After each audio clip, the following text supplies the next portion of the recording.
So, hello students. Already neatல வந்து நம்ம move பண்ணிட்டு இருக்கோம் ப்ராப்பர்ட்டிஸ் ஆஃப் பல்க் மேட்டர் பார்த்துட்டோம். பல்க் மேட்டர்னா கிளாசிஃபிகேஷன் பார்த்தீங்கன்னா மெக்கானிக்கல் ப்ராப்பர்ட்டிஸ், ஃப்ளூயிடோட ப்ராப்பர்ட்டிஸ், சாலிட் ஃப்ளூயிட்ஸ் அண்ட் கேஸோட ப்ராப்பர்ட்டிஸ் வரைக்கும் எல்லாமே நம்ம பார்த்துட்டோம். தெர்மல் ப்ராப்பர்ட்டிஸ் ஆஃப் மேட்டர் பார்த்துட்டோம். இப்போ நம்ம முன்னாடியே டீல் பண்ண மாதிரி தெர்மல் ப்ராப்பர்ட்டிஸ் ஆஃப் மேட்டரோட கண்டினியூஷன் தான் என்னது அப்படின்னா தெர்மோடைனமிக்ஸ் அப்படிங்கிறது. ஓகே, ஸோ தெர்மோடைனமிக்ஸ் பத்தி இப்ப பார்க்க போறோம். நீங்க இந்த 12th வெப்பவியல், வெப்ப இயக்கவியல் அப்படிங்கிற மாதிரிலாம் சில இது படிச்சிருப்பீங்களா? So heat and thermodynamics. Thermodynamics, the word dynamics indicate the movement. இயக்கவியல் அப்படின்னு சொல்லி dynamic, not in a static position. Heat is in a static position. So வெப்பவியல், வெப்ப இயக்கவியல் ரெண்டு விதமா படிச்சிருக்க முடியாது. ஸோ வெப்ப இயக்கவியல், thermodynamics. So very important thing. அப்போ ஹீட்னா என்ன, டெம்பரேச்சர்னா என்ன, ஒர்க்னா என்ன, எல்லாமே நம்ம முன்னாடியே பார்த்திருப்போம். இப்போ தெர்மோடைனமிக்ஸ்ல first we are going to deal with என்னது அப்படின்னா system. So system is anything, see whatever it may be, any particular region that you have taken for investigation. நீங்க ரிசர்ச் பண்றதுக்காக, ஸ்டடி பண்றதுக்காக if you have taken a room, then it is called system. அந்த ஒரு குறிப்பிட்ட area வந்து is called system. அந்த system அப்போ for example இதுதான் வந்து இப்போ சிஸ்டம் அப்படின்னு வைங்களேன். Okay, for example this is a system, then this portion anything that is out of the system, சிஸ்டத்துக்கு வெளியே இருக்கிற எல்லாமே சரௌண்டிங் அப்படின்னு சொல்லுவோம். அப்ப இது வந்து சரௌண்டிங், ஓகேவா, இது வந்து சரௌண்டிங், இது வந்து சிஸ்டம், ஓகேவா. This layer is called boundary. The surrounding is சிஸ்டத்தையும் பிரிக்கக்கூடிய layer, inner and outer பிரிக்கக்கூடிய அந்த layer is called boundary. So this layer is called boundary. So இதெல்லாமே என்னதுன்னா தெர்மோடைனமிக்ல சில யூஸ் பண்ணக்கூடிய சில அந்த நோட்டேஷன்ஸ், ஓகேவா, அந்த நேம்ஸ் வந்து நம்ம தெரிஞ்சு வச்சுக்கணும். ஓகே, இப்போ இதுலயே ஓப்பன் க்ளோஸ்னு சொல்லுவோம். இப்போ ஓப்பன் சிஸ்டம் ஃபார் எக்ஸாம்பிள் இப்படி இருக்கு அப்படின்னா, வெறும் ஒரு பீக்கர்ல வாட்டர் வைக்கிறீங்க அப்படின்னா, then what will happen, energy as usual flow ஆகும். ஏன்னா சரௌண்டிங்க்கும் இதுக்கும் இன்டராக்ஷன் இருந்துகிட்டே இருக்கும். அப்ப என்ன ஆகும், எனர்ஜி flow ஆகும், ஒன் திங். அதே சமயத்துல மாஸும் என்ன ஆகும், ஆவியாகி போகும். இப்போ எவாபரேட் ஆகுது வாட்டர் அப்படின்னா it is a kind of mass transformation. Mass இங்க இருந்து ட்ரான்ஸ்ஃபர் ஆகுது. அப்போ ஓப்பன் சிஸ்டம் அப்படின்னு பாத்துட்டீங்க அப்படின்னா மாஸும் ட்ரான்ஸ்ஃபர் ஆகும், எனர்ஜியும் ட்ரான்ஸ்ஃபர் ஆகும். whereas closed system அப்படின்னா only energy transformation தான், ரேடியேஷன் இருக்கும், ஓகேவா, எனர்ஜி டிரான்ஸ்ஃபர்மேஷன் தான் இருக்கும், மாஸ் ட்ரான்ஸ்ஃபர் ஆகாது, பட் எனர்ஜி ட்ரான்ஸ்ஃபர் ஆகும். whereas isolated system is the one which does not have the interaction with the surroundings ஓட interaction இருக்காது. அப்பனா எனர்ஜியும் ட்ரான்ஸ்ஃபர் ஆகாது, energy transfer also does not take place, okay, and mass transfer also does not take place. So இதெல்லாமே basic properties. இதுக்கு அப்புறம் பார்த்தோம் அப்படின்னா ஒரு சிஸ்டம்னு எடுத்துக்கிட்டா சில ப்ராப்பர்ட்டிஸ் இருக்கும். ப்ரெஷர், டெம்பரேச்சர், வால்யூம், அந்த மாதிரிலாம் வருது இல்லையா, இன்டர்னல் எனர்ஜி. ஸோ இது வந்து என்னன்னா எக்ஸ்டென்சிவ், இன்டென்சிவ் ப்ராப்பர்ட்டிஸா பிரிப்பாங்க. எக்ஸ்டென்சிவ் அப்படின்னா மாஸ் அண்ட் சைஸை டிபெண்ட் பண்ணிருக்கும். ஒரு சிஸ்டம் எவ்வளவு பெருசா இருக்கு அப்படின்னா என்ன அர்த்தம், எவ்வளவு மாஸ் இருக்குன்னு அர்த்தம். அதே சமயத்துல ஒரு சிஸ்டம் எவ்வளவு சிறுசா இருக்கு, அப்ப எவ்வளவு மாஸ் கம்மியா இருக்கு. இது மாதிரி மாஸ் டிபெண்ட் பண்ணி இருக்கக்கூடியதெல்லாம் ஒரு பக்கம். வால்யூம், இதெல்லாம் மாஸ் டிபெண்ட் பண்ணி இருக்கக்கூடியது.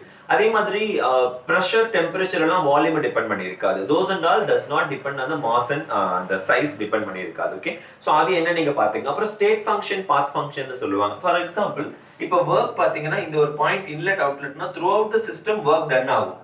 ஆனா டெம்பரேச்சர் பொறுத்த அளவு நான் T1 T2 வச்சுட்டு டெம்பரேச்சர் சேஞ்ச் கண்டுபிடிச்சிருவேன். அப்ப பாயிண்ட், இந்த பாயிண்ட்ல உள்ள டெம்பரேச்சர் இந்த பாயிண்ட்ல உள்ள டெம்பரேச்சர் வச்சு கண்டுபிடிச்சிருவேன். சோ அந்த பாயிண்ட வச்சு கண்டுபிடிக்கிற பாயிண்ட் ஃபங்க்ஷன் அல்லது ஸ்டேட் ஃபங்க்ஷன் சொல்லுவோம், ஓகேவா. அதே வந்து த்ரூ அவுட் தி சிஸ்டம் நடக்கிறது, அது என்டையர் பாத் டிபெண்ட் பண்ணிருச்சுனா அது வர்க் டன். அது வந்து என்ன சொல்லலாம், பாத் ஃபங்க்ஷன் சொல்லுவோம். பாத் டிபெண்டன்ட், பாத் இன்டிபெண்டன்ட், பாத் ஃபங்க்ஷன் அல்லது ஸ்டேட் ஃபங்க்ஷன், பாத் ஃபங்க்ஷன் அல்லது பாயிண்ட் ஃபங்க்ஷன். இந்த மாதிரி நிறைய நேம்ஸ் ஒரே இதுக்கு கொடுப்பாங்க. சோ அது நீங்க உங்க புக்ல இருக்கும், இல்லாட்டி நீங்க நெட்ல போட்டு ஜஸ்ட் என்னன்னு தெரிஞ்சு மட்டும் வச்சுக்கோங்க, ரொம்ப இம்பார்ட்டன்ட். ஓகே,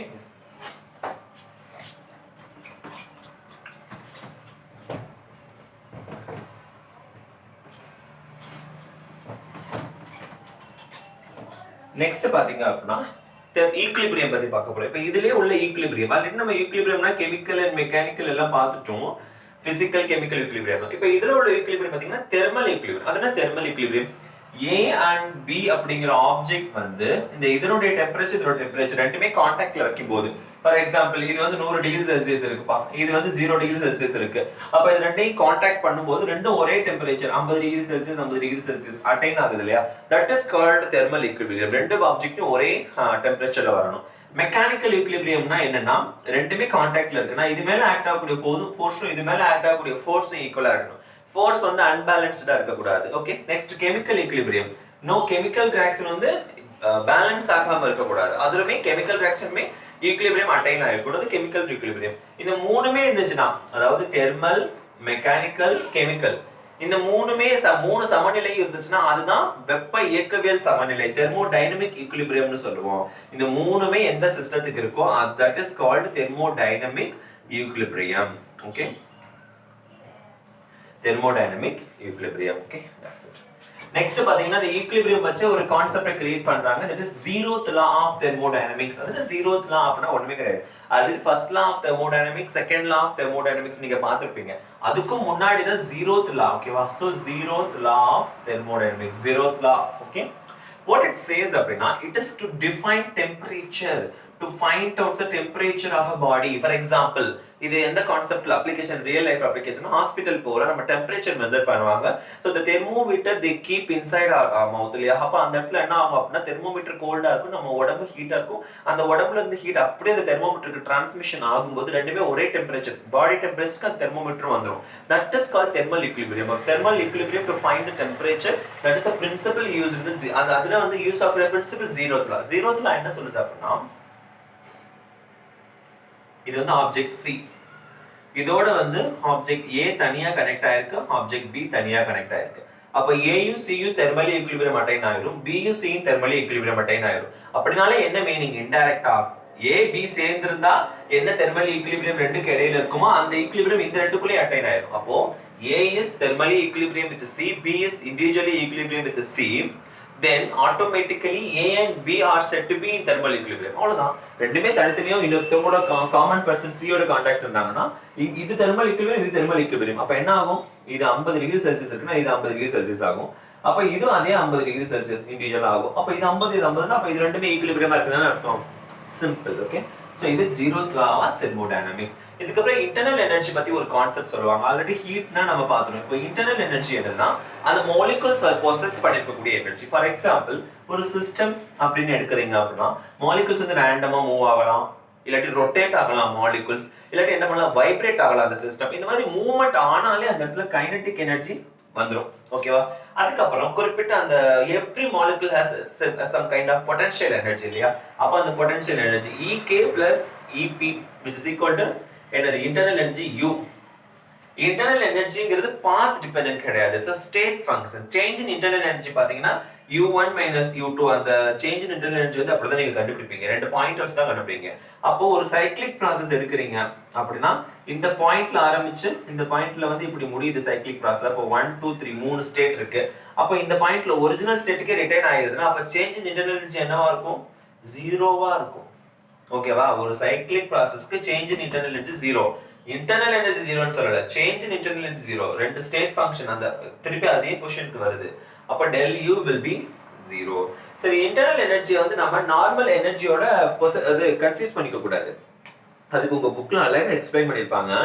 ஒரு ட்ரெயின் இருக்கு, அதுல ஒரு சிலிண்டரை வச்சுக்கோங்க. நார்மலா தரையில ஒரு சிலிண்டரை வச்சுக்கோங்க. ட்ரெயின் மூவ் ஆகிக்கிட்டே இருக்கும், சிலிண்டரும் அதோட சேர்த்து மூவ் ஆகும். ஆனா சிலிண்டருக்கு உள்ள இருக்கக்கூடிய இன்டர்னல் எனர்ஜி மாறாது. அது இன்டர்னல் எனர்ஜிங்கிறது it is dependent on individual molecules, not the entire system. ஆனா அந்த என்டையர் சிஸ்டத்தோட ஸ்பீட் மாறும், ஏன்னா ட்ரெயின் மூவ் ஆகிற ஸ்பீடுக்கு அது மூவ் ஆகும். புரியுதா? ஆனா இண்டிவிஜுவல் மாலிகுல்ஸோட அந்த ஸ்பீட் மாறவே மாறாது. ஓகே, ஸோ இதுல வந்து நிறைய டிஃபரன்ஸ் இருக்கு. இதே பாத்தீங்க அப்படின்னா நார்மலாக்கி வெளியே வைக்கிறது ஆட்டோமேட்டிக்கா அது ஸ்டேட்ல இருக்கு, அது பிரச்சனை கிடையாது. பட் மூவ் ஆகக்கூடியதுல நீங்க தெரிஞ்சுக்க வேண்டிய ஒரு விஷயம். ஓகே, ஸோ அந்த இடத்துல எந்த சேஞ்சும் ஆகாது. ஓகே ஓகே, சோ இதுக்கப்புறம் பாத்தீங்கன்னா the equation of state PV is equal to nRT. இது எல்லாமே நம்ம ஆல்ரெடி பார்த்த ஒரு விஷயங்கள் தான். அதுல that much நம்ம டீல் பண்ணணும்ங்கற அவசியம் இருக்காது. சோ அதுக்கப்புறம் அந்த joules mechanical equivalent of heat அதுவும் நம்ம பார்த்துட்டோம். ஒரு calorie which is equal to 4.2 joules அப்படின்னு சொல்லி நம்ம வந்து தெர்மல் ப்ராப்பர்ட்டிஸ் ஆஃப் மேட்டர்லயே நம்ம பார்த்திருப்போம். அதுதான் உங்க புக்ல அகைன் கொடுத்திருப்பாங்க. So that is kind of thing தான். இதுக்கப்புறம் என்ன இம்பார்ட்டன்டா நம்ம பார்க்கணும் அப்படின்னா first law of thermodynamics. So first law of thermodynamics what it says அப்படின்னா என்ன சொல்லுது? ரொம்ப சிம்பிள், ஒண்ணுமே தெளிவா இது எதுவுமே எக்ஸ்பிளனேஷன் கொடுத்திருக்காரு. என்ன சொல்லிருக்கோம்னா heat supply to the system which is equal to okay work done plus internal energy, அவ்வளவுதான். So summation of work done and the internal energy possessed by the system. Heat supplied to the system is the summation of work done and internal energy possessed by the system. So இதுல internal energy எப்படி எழுதலாம்? Q minus W இப்படி எழுதிக்கலாம். உங்க ரெண்டு கன்வர்ஷனுமே correct தான். ஆனா இது என்னதுன்னா நார்மலா ஹீட் சப்ளை ஒரு சிஸ்டத்துக்கு சப்ளை பண்ணக்கூடிய ஹீட் வந்து work done plus internal energy சேம்னு ரெண்டையும் ஆட் பண்ணா வரும்னு சொல்லிட்டாங்களே தவிர அந்த ஹீட் எப்படி ஃப்ளோ ஆகும்? ஹாட் பாடியில இருந்து கோல்ட் பாடிக்கு ஃப்ளோ ஆகுமா? கோல்ட் பாடியில இருந்து ஹாட் பாடிக்கு ஃப்ளோ ஆகுமா? இந்த மாதிரியான அந்த பிராக்டிக்கல் லைஃப் எக்ஸாம்பிள்ஸ் பத்தி எதுவுமே சொல்லல. அது உங்களுடைய இந்த limitations of thermodynamics first law of தெர்மோடைனமிக்ஸ்ல சொல்லியிருப்பாங்க. ஓகேவா?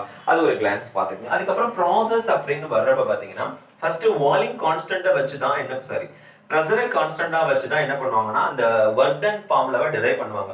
ஒன்றும் கிடையாது, இது சும்மா தெரிஞ்சுக்கணும். அந்த ஃபார்முலா எப்படி வரும் தெரிஞ்சுக்கணும். அதனால தான் நான் டீப்பா சொல்லல, ஓவரலா சொல்லிட்டு போயிட்டே இருக்கேன். ஓகேவா? ஸோ ஃபர்ஸ்ட் லா என்ன, அதோட லிமிடேஷன்ஸ் என்னன்னு பார்த்துக்கணும். ஒன்று, இப்போ என்னன்னா ஒரு பிஸ்டனை வச்சு நீங்க இந்த மாதிரி புஷ் பண்றீங்க அப்படின்னா என்ன ஆகும்? அதுக்கப்புறம் ஃபர்ஸ்ட் லா தெர்மோடைனமிக்ஸ் முடிஞ்சோடனே உங்களுக்கு ஒரு பாயிண்ட் பா Q இன்க்ரீஸ் ஆச்சுன்னா ஜீரோ விட அதிகமாக, அதாவது அதிகமாக போயிட்டே இருந்துச்சுன்னா இன்டர்னல் எனர்ஜி இன்க்ரீஸ் ஆகும். இதே Q வந்து லெஸ் தென் ஜீரோனா இன்டர்னல் எனர்ஜி டிக்ரீஸ் ஆகும். ஓகேவா? அந்த மாதிரி ஒர்க் டன் வந்து பாத்தீங்கன்னா சிஸ்டம் மேல நீங்க பண்ணீங்க அப்படின்னா அது நெகட்டிவ். இதே work done by the system, system surrounding மேல பண்ணுச்சு அப்படின்னா பாசிட்டிவ். இது ரெண்டுமே வித்தியாசம் இருக்கு. நீங்க பண்ணீங்க அப்படின்னா ஒரு பிஸ்டம் பிடிச்சி நீங்க அழுத்தீங்கன்னா நீங்க இந்த சிஸ்டத்துக்கு மேல ஒர்க் பண்றீங்கன்னு அர்த்தம். சிஸ்டம் அது ஒர்க் பண்ணல, சிஸ்டமா அதை எக்ஸ்பேண்ட் பண்ணுச்சுன்னா தான் உண்டு. நீங்க அழுத்துனீங்கன்னா that is you did a work, you done a work. ஓகேவா?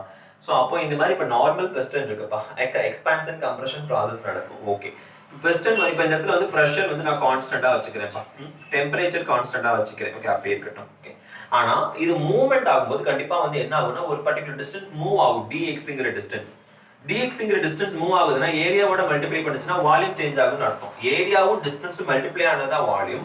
அதுல டிஸ்டன்ஸ் மூவ் ஆகுதுன்னா வால்யூம் கண்டிப்பா அப்ப கன்சிடரபிள் லெவல்ல சேஞ்ச் ஆகுது அப்படின்னு சொல்லி அர்த்தம். அப்ப வால்யூம் சேஞ்ச் ஆகுது. அப்ப இந்த இடத்துல dx வேணும் அப்படின்னா dv by a அப்படின்னு எழுதிக்கிறேன். ஓகே, நார்மலா சேஞ்ச் இன் வொர்க் டன் பாத்தீங்கன்னா ஃபோர்ஸ் இன்டு dx. ஏன் இங்க dw போறேன்னா x சேஞ்ச் ஆகிட்டே இருக்கு. கான்ஸ்டன்டா எழுதணும்னா f இன்டு x ன்னு எழுதிக்குவேன். பட் x வேரி ஆகும்போது வொர்க் டனும் வேரி ஆகும் கண்டிப்பா. அப்படிங்கிறப்ப f இன்டு dx, f னா என்னது பிரஷர் இன்டு ஏரியா, d னா என்னது dx னா என்னது dv by a. a cancel ஆயிடுச்சு, பிரஷர் இன்டு dv. இதை இன்டெகிரல் பண்ணிக்கிறேன். ஓகேவா? v initial to v final அப்படிங்கிறப்ப என்ன வரும்? dw which is equal to, அதாவது இது நான் work done கொடுத்துருவேன். அப்போ w equal to pressure into v initial, okay, v final minus v initial னு வரும். likewise, ஓகேவா? அப்போ இந்த இடத்துல பாத்தீங்கன்னா எக்ஸ்பான்ஷன் கம்ப்ரஷன் ப்ராசஸ். அப்போ இப்போ கம்ப்ரஷன் அப்படின்னா என்ன ஆகும்? இனிஷியல் அதிகமா இருக்கும், ஃபைனல் கம்மியா இருக்கும். அப்போ வொர்க் டன் நெகட்டிவ். ஏன்னா கம்ப்ரஷன் அப்போ நீங்க பிடிச்ச அந்த சிஸ்டம் மேல வொர்க் பண்றீங்க. எக்ஸ்பான்ஷனை சிஸ்டம் ஆட்டோமேட்டிக்கா ரிலீஸ் பண்ணிக்குது. அப்போ அந்த இடத்துல ஃபைனல் வால்யூம் அதிகம், இனிஷியல் வால்யூம் கம்மி. அப்போ அது பாசிட்டிவ்ல கிடைக்கும். ஸோ இந்த மாதிரியான திங்ஸ் எல்லாம் நீங்க ஒரு அடி கோ த்ரூ பண்ண வேண்டியதா இருக்கும். அதுக்கப்புறம் பிவி டயக்ராம் அப்படின்னு சொல்லுவாங்க, ப்ரெஷருக்கும் வால்யூமுக்கும் இடையில வரையக்கூடிய ஒரு டயக்ராம். ஓகே, ஸோ இந்த பிவி டயக்ராம் உடைய நேச்சர் என்ன, இம்பார்ட்டன்ஸ் என்னங்கிறத நான் சொல்லிடுறேன். இப்போ ப்ரெஷர் வால்யூம் டயக்ராம் ஒண்ணுமே கிடையாது. இந்த டயக்ராம் இப்படி ஒரு கோடு போகுதுன்னா இந்த ஏரியாவை கண்டுபிடிச்சீங்கனாலே உங்களுக்கு வொர்க் டன் கிடைச்சிரும். ஓகேவா? அவ்வளவுதான். Area under work done is nothing but area under PV diagram. ரொம்ப சிம்பிள். அவ்வளவுதான் அந்த இடத்துல சொல்லியிருப்பாங்க அந்த ஸ்கோப். ஓகேவா? ஸோ அதை ஒரு வாட்டி ஒரு கிளான்ஸ் ஃபுல்லா நீங்க பாத்துக்கோங்க. பிவி டயக்ராம்னா என்ன சொல்றாங்க அப்படின்னு சொல்லி.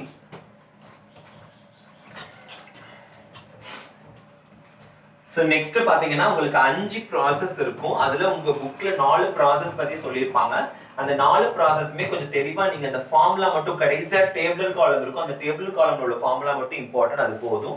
அதெல்லாம் ஐசோதெர்மல் அப்படின்னா டெம்பரேச்சர், தெர்மல் ஐசோனா கான்ஸ்டன்ட் ஒரே மாதிரி, அப்போ டெம்பரேச்சர் கான்ஸ்டன்டா இருக்கும். அப்போ கம்ப்ரஷன் அப்போ என்ன ஆகும், எக்ஸ்பான்ஷன் அப்போ என்ன ஆகும், அப்போ வால்யூம் சேஞ்ச் ஆகுறதா கம்ப்ரஷன் எக்ஸ்பான்ஷன். ஓகேவா? அப்போ கம்ப்ரஷன் ஆகுது அப்படின்னா Q வந்து இன்க்ரீஸ் ஆகும், இங்க Q வந்து டிக்ரீஸ் ஆகும். டெம்பரேச்சர் தான் கான்ஸ்டன்ட் ஆச்சு, பிரஷர் என்ன வேரி ஆகும். கம்ப்ரஷன் அப்போ பிரஷர் இன்க்ரீஸ் ஆகும், எக்ஸ்பான்ஷன் அப்போ பிரஷர் டிக்ரீஸ் ஆகும். இது நமக்கு நாமினலா தெரிஞ்ச விஷயம். அதுக்கப்புறம் பாத்தீங்கன்னா ஐசோபேரிக், ஐசோபேரிக்னா பிரஷர் கான்ஸ்டன்ட். ஓகேவா? பிரஷர் கான்ஸ்டன்ட் அது நம்ம இங்க எழுதிக்குவோம். ஓகேவா? பிரஷர் கான்ஸ்டன்ட் அப்படின்னு சொல்லி எழுதிக்குவோம்.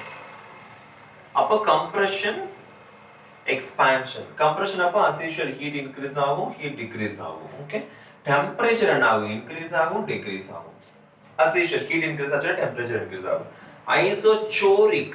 ஐசோசோரிக்னா வால்யூம் கான்ஸ்டன்ட். வால்யூம் கான்ஸ்டன்ட்னா கம்ப்ரஷன் எக்ஸ்பான்ஷன் நடக்காது. ஓகேவா? ஜஸ்ட் ஹீட்டை வச்சு சொல்ல வேண்டியதா. Heat increases, heat decreases. ஓகேவா? அப்போ இது நடக்காம ஹீட் இன்க்ரீசஸ், ஹீட் டிக்ரீசஸ் அப்படின்னா டெம்பரேச்சர் இன்க்ரீஸ் ஆகும், டெம்பரேச்சர் டிக்ரீஸ் ஆகும். ஓகேவா? இங்க என்ன ஆகும்? பிரஷர் இன்க்ரீஸ் ஆகும், பிரஷர் டிக்ரீஸ் ஆகும். அது அஸ்யூஷுவலா நடக்கக்கூடிய சாரி எஸ் ஆஃப்கோர்ஸ் இதெல்லாம் கரெக்ட் தான். ஓகே, இதே மாதிரி ஐசோ கடைசியா சாரி அடியபேட்டிக் ப்ராசஸ்னு ஒன்று வரும். அடியபேட்டிக்னா heat input zero. Okay, adiabatic heat input zero. இதுக்கும் இதே மாதிரி தான். ஹீட் இன்புட் வந்து ஜீரோ. ஓகேவா? Q வந்து ஜீரோ. கம்ப்ரஷன் எக்ஸ்பான்ஷன் டெம்பரேச்சர் என்ன ஆகும்? ஹீட் ஜீரோனா டிக்ரீஸ் இன்க்ரீஸ், அதே மாதிரி ப்ரெஷர் ஆகும். ஸோ இந்த சார்ட் மட்டும் நீங்க ஒரு வாட்டி பார்த்துட்டு அப்படியே கரஸ்பாண்டிங் ஃபார்முலா பார்த்துட்டு வந்துருங்க. இன்னொரு ப்ராசஸ் இருக்கு ஐசென்ட்ரோபிக், உங்க புக்ல இருக்காது. ஐசென்ட்ரோபிக்னா என்ட்ரோபி கான்ஸ்டன்ட், எஸ் வந்து கான்ஸ்டன்ட்டா இருக்கும். நல்லா கவனிங்க, ஐசென்ட்ரோபிக்ல ஹீட் இன்புட்டும் ஜீரோ தான், எஸ்ஸும் constant. All adiabatic process are not isentropic, but all isentropic process are adiabatic. ஐசோட்ரோபிக்னாலே அடியபேட்டிக்கும் உள்ள வந்துரும். ஆனா அடியபேட்டிக் உள்ள ஐசோட்ரோபிக் வராது. ரெண்டுக்கும் டிஃபரன்ஸ் இருக்கு. ஓகேவா? And finally we are moving to second law of thermodynamics. இதுக்கு அப்புறம் reversible cycles, irreversible reaction, reversible ரியாக்ஷனா நீங்களே தெரிஞ்சுக்கிட்டது தான். அதை அவ்வளவு டீப்பா எக்ஸ்பிளைன் பண்ணணும் இல்ல. ஒரு சைக்கிள் வந்து ஒரு பாயிண்ட்ல ஆரம்பிச்சா அதே பாயிண்ட்டுக்கு வந்துச்சுன்னா அது ரிவர்சிபிள் சைக்கிள், இல்லாட்டி irreversible சைக்கிள். ஒரே டைரக்ஷன்ல மட்டும் போகுதுன்னா அது irreversible சைக்கிள். ஓகேவா? அது உங்களுக்கு தெரியும், நீங்க புக்கை ரீட் பண்ணாலே தெரிஞ்சிடும். நெக்ஸ்ட் பாத்தீங்க எல்லாமே புக்கை ரீட் பண்ணா தெரியும் தான், என்ன பண்றது. ஸோ அதுக்கப்புறம் பார்த்தோம் அப்படின்னா செகண்ட் லா. செகண்ட் லால ஃபர்ஸ்ட் கெல்வின் பிளாங்க் ஸ்டேட்மெண்ட். அது உங்களுக்கு என்ன சொல்லுது? 100% எஃபிஷியன்டான ஒரு மெஷினை கன்ஸ்ட்ரக்ட் பண்ணவே முடியாது ப்ராக்டிக்கல் லைஃப்ல. அப்போ ஓகே, ஒன் பாயிண்ட் வந்துருச்சு. அப்போ 100% எஃபிஷியன்சி எதிர்பார்க்க கூடாது. Definitely to the surroundings there will be a loss. In this earth அதை நம்ம கன்ஸ்ட்ரக்ட் பண்ண முடியாதுன்னு சொல்றாரு. செகண்ட் என்ன சொல்றாரு அப்படின்னா, கிளாசியஸ் அப்படிங்கிறவங்க ஒரு ஸ்டேட்மெண்ட் சொல்றாங்க. அது என்னது அப்படின்னா, ஹீட் வந்து கோல்ட் ஆப்ஜெக்ட் வந்து ஹீட் ஆப்ஜெக்ட்டுக்கு டிரான்ஸ்மிஷனே ஆகாது. அப்ப இது ரெண்டுமே என்னதுன்னா, ஃபர்ஸ்ட் லாவில் எதெல்லாம் டிராபேக்கா இருந்துச்சோ அதெல்லாம் தூக்கி செகண்ட் லாவில் ரெக்டிஃபை பண்ணிட்டாங்க. ஹீட் வந்து கோல்ட்ல இருந்து ஹாட்டுக்கு டிரான்ஸ்ஃபர்மேஷன் ஆகாதுன்னு கிளாசியஸ் சொல்றாரு. அது ரியல் அப்படிதான். அப்ப ரெஃப்ரிஜரேட்டர்ல என்ன பண்ணுது? அதெல்லாம் வந்து மெக்கானிக்கலா நம்ம இன்புட் கொடுத்து பண்றோம். ஆனா நேச்சரா ஹீட் கோல்டர் பாடியில இருந்து ஹாட்டர் பாடிக்கு போகவே போகாது. ஓகே, சோ இதுக்கப்புறம் இந்த பேஸ் பண்ணி வரக்கூடிய, இந்த செகண்ட் லாவை பேஸ் பண்ணி வரக்கூடியதுதான் heat engine. Heat engine is nothing but ஓகேவா, ஒன் டைரக்ஷன். அதாவது ஹீட் எனர்ஜியை மெக்கானிக்கல் எனர்ஜியா மாத்தும். ஹீட் எனர்ஜியை மெக்கானிக்கல் எனர்ஜியா மாத்தும். ஃபார் எக்ஸாம்பிள், இது ரிசர்வாயர். ஓகேவா, ஹாட் ரிசர்வாயர் T1 டெம்பரேச்சர்ல இருக்கு. இது வந்து கோல்ட் ரிசர்வாயர். ஓகே, T2 டெம்பரேச்சர்ல இருக்கு. அப்போ இந்த இடத்துல தான் சிஸ்டம். ஓகே, அதாவது ஹீட் வந்து ஃப்ளோ ஆகுது. ஓகே, இந்த டைரக்ஷன்ல ஃப்ளோ ஆகும், Q1 Q2 அவ்வளவுதான். அப்போ இந்த இடத்துல வர்க் டன் வந்து பை த சிஸ்டமால பண்ணப்படும், பாசிட்டிவ்.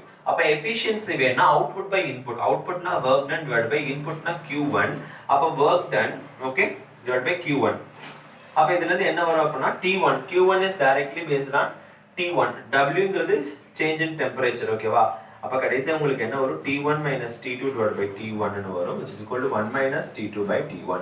இதே தான் Carnot engine. Carnot engine is nothing but ideal engine. Carnot engine is nothing but ideal assumption engine. அப்போ assumptionனா என்னது? No engine. இப்போ ஒரு என்ஜின், இந்த ஹீட் என்ஜின் வந்து T1 டெம்பரேச்சர் T2 டெம்பரேச்சர்ல ஆக்ட் ஆயிட்டு இருக்கு. அதே T1 T2 டெம்பரேச்சர்ல தான் கார்னாட் என்ஜின் ஆக்ட் ஆகுது. அப்ப ரெண்டுக்கும் எதோட எஃபிஷியன்சி அதிகமா இருக்கும்? கார்னாட் என்ஜின் தான். எப்பவுமே கார்னாட் என்ஜினை விட அதிகமான எஃபிஷியன்சி உள்ள என்ஜின் கிடையாது. ஏன்னா அது ஐடியல் என்ஜின். ஐடியல் என்ஜினாலே லாஸ் கிடையாது, 100% எஃபிஷியன்சி இருக்கும்னு அசம்ஷன். ஓகேவா? Yes, that's it. அதுக்கும் இதே ஃபார்முலா தான் வரும். ஒரே ஒரு டிஃபரன்ஸ், அது ரிவர்சிபிள் சைக்கிள். இந்த டைரக்ஷன்ல போயிட்டு இந்த டைரக்ஷன் அகைன் வந்து ரிவர்சிபிள் சைக்கிள். ரிவர்ஸ் டைரக்ஷன் கிடையாது. ரிவர்சிபிள் சைக்கிள், ரிவர்ஸ் டைரக்ஷன் கிடையாது. ரிவர்ஸ் டைரக்ஷன்ல ஒர்க் ஆகக்கூடியது உங்க ரெஃப்ரிஜரேட்டர். ரெஃப்ரிஜரேட்டர் என்ன பண்ணுவோம் அப்படின்னா, சோ இந்த ஃபார்முலா வச்சுனாப்ப உங்களுக்கு வந்து எக்ஸாம்ல வந்து கண்டிப்பா இந்த heat engine, Carnot engine, refrigerator ஒரு ப்ராப்ளம் கண்டிப்பா வந்துரும். இந்த தெர்மோடைனமிக்ஸ்ல இருந்து 2 ப்ராப்ளம் வருதுன்னா இதுல இருந்து ஒரு ப்ராப்ளம் வந்துரும். தெர்மோடைனமிக்ஸ்ல இருந்து 2 क्वेश्चंस வரும். அதுல ஒன்னு இதுல இருந்து கண்டிப்பா உங்களுக்கு இதுக்கு முன்னாடி கேட்டிருக்காங்க. ரொம்ப சிம்பிள். ஓகே, இப்போ என்ன சொல்றது? ரெஃப்ரிஜரேட்டர். Okay, refrigerator. இந்த ரெஃப்ரிஜரேட்டர் என்ன சொல்லுது? இது வந்து இப்போ என்னது? கோல்டு. இது வந்து ஹாட் எப்பவும் போல. ஓகேவா? அப்போ ஹீட் வந்து இந்த டைரக்ஷன்ல ஃப்ளோ ஆகும். ஹீட் வந்து இந்த டைரக்ஷன்ல T1 T2 னே வச்சுக்கோங்க. ஆனா ஹீட் இந்த டைரக்ஷன்ல ஃப்ளோ ஆகும். ஓகேவா? அப்போ இந்த இடத்துல என்ன அப்படின்னா சிஸ்டம் இஸ் டன், அந்த ஒர்க் டன் வந்து சிஸ்டம் மேல கொடுக்கப்படுதுன்னு அர்த்தம். நெகட்டிவ் ஒர்க் டன் நமக்கு கிடைக்கும். அப்ப இந்த இடத்துல நான் என்ன பண்றேன் அப்படின்னா எஃபிஷியன்சி கண்டுபிடிக்கும் போது ரொம்ப சிம்பிள், அப்படியே ரிவர்ஸ்ல போட்டுக்கிறேன். Q2 தான் இப்போ அவுட்புட் எனக்கு. இங்க கிடைக்கக்கூடிய இந்த Q2 தான் எனக்கு இப்போ அவுட்புட், Q1 கிடையாது.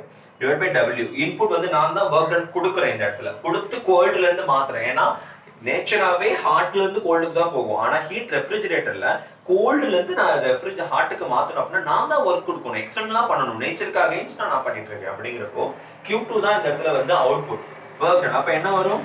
T2 divided by T1 minus T2. அப்ப which is nothing but T2 by T1 minus 1. That's it.